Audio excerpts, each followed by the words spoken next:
Welcome to LCJ Live. Today is Sunday, June 11, 2023. Glad to be with you here. I've got Optimus Prime and Bumblebee with me because your number one movie is Transformers Rise of the Beasts with $60.5 million.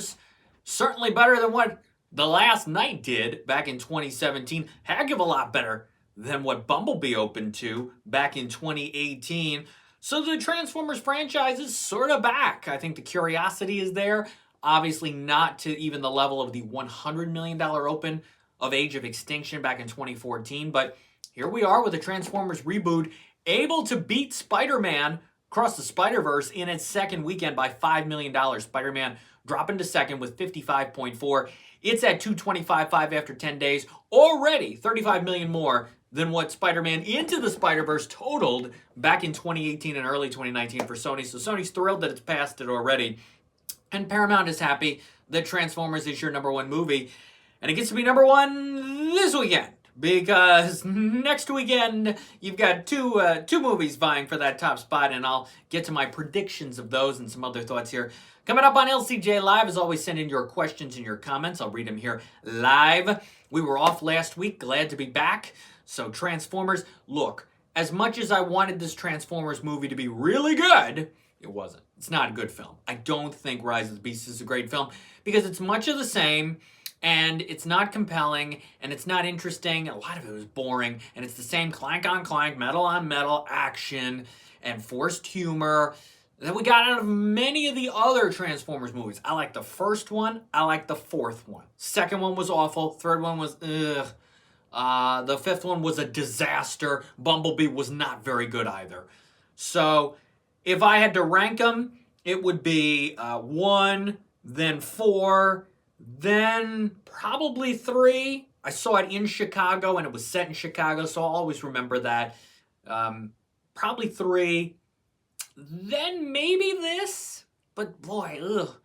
And then, wow. 2 is so bad. I think 2 has to be at the bottom, but The Last Knight is so close to that. Bumblebee may be a little bit better than those two. Wow.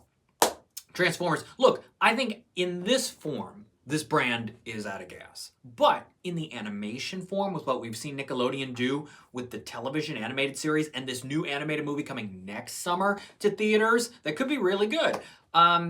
I have hopes for that. There's more creativity you can put into animation with these characters, with these transformations. We've already seen that in television. We'll see it next year with the movie. As far as this is concerned, no. If they make another one, which it opens the door to another one, and it opens the door to a crossover, it opens the door to some things, yeah, I'm not excited about the potential future of Transformers. Little Mermaid down to $22.8 million this weekend. It's at $228.8. It is not going to get to $300 million for Disney. Maybe they'll consider that a disappointment. It'll get to $250, but not $300. A little underwhelming, maybe. The phenomena, like I said, the curiosity was there week 1, but after that, Guardians of the Galaxy Volume 3 still making money. It's at $7 million. It's at $335.4. It has passed the gross of the first Guardians of the Galaxy that came out in 2014, which I believe made $333. So it has passed Volume 1. Is it going to get to the $390 of Volume 2? No. But at least it will be in between that. The way things were looking early on, we didn't even think it was maybe going to pass the first one. So the fact that it's past the first one, Disney and Marvel have to be happy about that. The Boogeyman, right behind Guardians this weekend with $6.9 million. It's at 24/7 after 10 days. I enjoyed The Boogeyman. It's a good film. It's better than I thought it was going to be. It has more substance than I thought it was going to have. So if you haven't seen The Boogeyman yet, check it out. Fast 10, $5.2 million. It's at 138.1. Look, this franchise. Talk about running out of gas. The last 2 Fast and Furious movies, Hobbs and Shaw, pre-COVID, F9 The Fast Saga, post-COVID, a year in, both made $173 million. This is at 138. It's going to make a run at 150, but I don't even know if it's going to get there. It probably won't. It'll pass 140, try to get to 145, probably will not get to 150 million. Universal wants 2 more movies, and or the Dwayne Johnson one being one of them, the new Hobbs movie. I don't know. Clearly, you're already seeing that the audiences don't care as much. The opening weekend was only a couple million behind the last one, but we're at 35 million behind the other one. It's only going to make up ground for a little of that. Yikes. Let's see. Super Mario Brothers movie, 2.1 million. It's at 570.2 million. Amazing. Amazing that we're at 570. I said opening day was going to get to 500 million. 570. Wow. It'll try to, yeah, with Elemental this week, it's not getting to 575. Maybe it will, but that's going to be tough. But amazing results for that. About My Father added 845,000 this weekend. It's at 10.7. The Machine added 575,000. It's at 10.1. And rounding out your top 10 this weekend, as of now, is Past Lives. Past Lives is only playing, let me get the exact number. It's in just a handful of theaters. It made it into the top 10 this weekend. It's in 26 theaters. And it made 521,000 this weekend. It's at 867,000 since it opened last weekend. That's a per screen average of somewhere around $20,000. Fantastic results. For a movie I'm very much looking forward to seeing. I think it looks great. It's not near me yet. Haven't seen it yet. Want to very badly. Hope to check out Past Lives soon. Have heard it's very good. Looks great. And it's making money. So the fact that it got in the top 10 this weekend, and it'll continue to expand to more theaters. We've got 3 wide releases this week coming up. We'll see if Past Lives gets into the top 10 again next weekend. If it makes maybe 1 million, it'll be a battle with Mario for 10th place. We will see. But A24 probably very pleased that Past Lives gets into the top 10 this weekend. Knocking out You Hurt My Feelings, which made less than that, probably around 300,000 or so. Kandahar, less than that. And Mending the Line, which I saw, is in about 500 theaters, I think. It's a drama with Brian Cox, Sinqua Walls, Patricia Heaton, and Perry Matfield. And I like the movie. Perry's very good in it. Sinqua's good in it. Decent performances, okay story, nothing we haven't seen before, not amazing. I get into more of my thoughts on the latest episode of the Too Fast, Two Films podcast, which will be up soon at toofast2films.com. We don't have the box office results for Mending the Line yet, but I have seen it. I share my thoughts on the episode. Mike Sargent has his early thoughts on The Flash, and we both review Flamin' Hot, which I highly recommend, is on Hulu and Disney Plus now. So that episode will be up very soon at toofast2films.com. If you're just joining us here, welcome to LCJ Live, our first episode of the month of June. And next week, there is a lot going on with the motion pictures. Coming up, I'll tell you where I was yesterday, and we'll talk about the Tony Awards tonight. But let's get to what's happening next weekend with the movies. You've got 2 gigantic releases and a moderate release. And I only say moderate for The Blackening because it's not going to make the amount of money that a Pixar movie and a Warner Brothers DC movie are going to make. But The Blackening, with Sinqua Walls, who's having a very good summer with that, Mending the Line, and White Men Can't Jump, is in theaters from Lionsgate. It's a horror thriller dramedy, and it could be funny, it could be entertaining, it could be exciting. We will see. It's gotten good buzz from the early screenings so far, and they're doing some more screenings this week ahead of it opening this weekend. We'll see if The Blackening makes a lot of money. I think it could do okay, maybe double digits at least. We will see.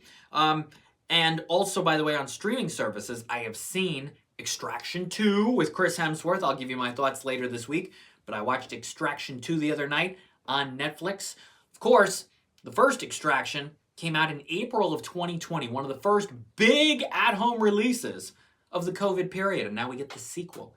And a film I believe I will be screening tomorrow, which is playing at Tribeca, and it's going to be on Disney Plus this Friday, June 16th, and that is the new Stan Lee documentary, which I'm very much looking forward to.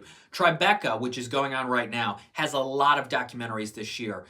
Biz Markie, Cyndi Lauper, Stan Lee, Dan Rather, and there's others. And I'm looking forward to checking out as many documentaries as I possibly can through virtual at-home Tribeca. We'll be watching the Stan Lee movie, and I'll share my thoughts on that later this week. That's a big release this week on Disney Plus. With Tribeca going on right now, when you're done watching LCJ Live today, you can go to animationscoop.com. I've got my thoughts on 7 animated shorts that are screening at Tribeca again today, and you can watch at home very soon. Curated by Whoopi Goldberg. It's the annual animated shorts curated by Whoopi G presentation, and I have exclusive filmmaker statements from the makers of all 7 of these excellent animated short films. If you want those exclusive statements and my thoughts when LCJ Live is over today, go to animationscoop.com. So Elemental and The Flash open this week. Elemental, of course, is the big Pixar animated movie. I went to Pixar in March. I saw footage.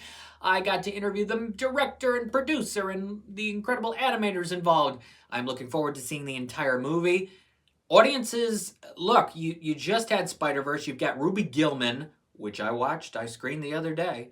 I'll have more on that coming up later this month, but I did screen Ruby Gillman, Teenage Kraken from DreamWorks, interviewed the director and producer. That Q&A interview podcast episode is coming later this month. So you've got that at the end of the month. You had Spider-Verse at the beginning of the month. Now you've got Elemental from Pixar. And they're thinking 30 to 40 million to come in second next weekend.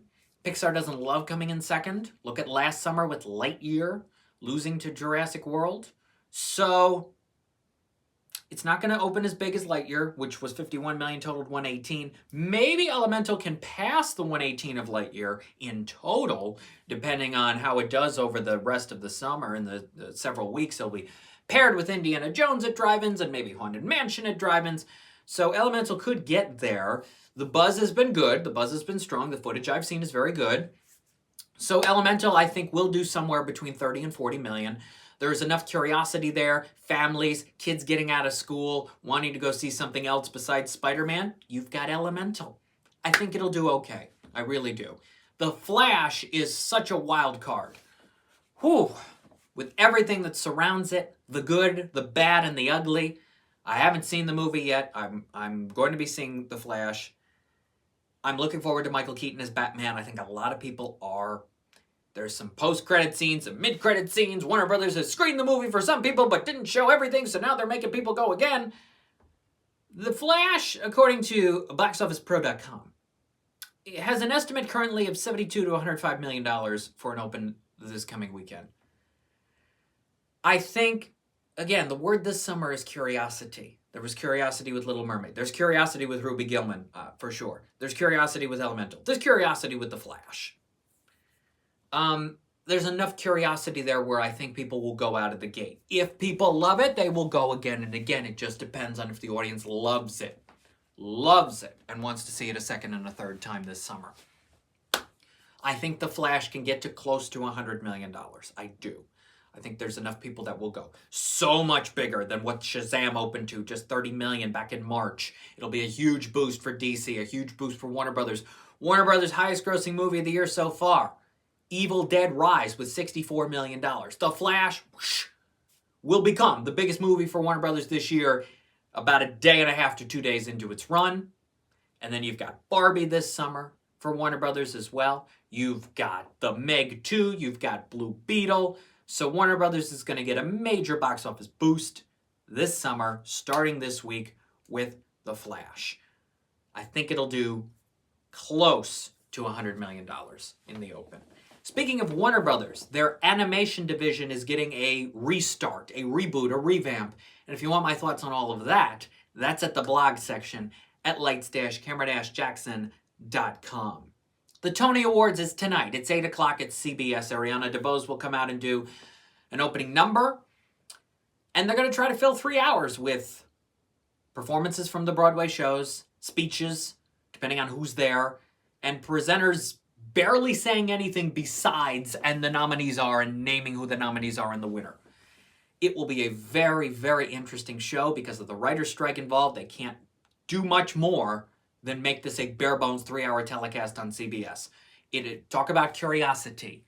I'll be very curious to see what happens. You know me. I love live TV. Anything can happen. We'll see what happens tonight with the Tony Awards. And we'll see if people like Sean Hayes win a Tony. He could win for his performance in Goodnight Oscar. I've heard good things about him in it. So we'll see what happens tonight.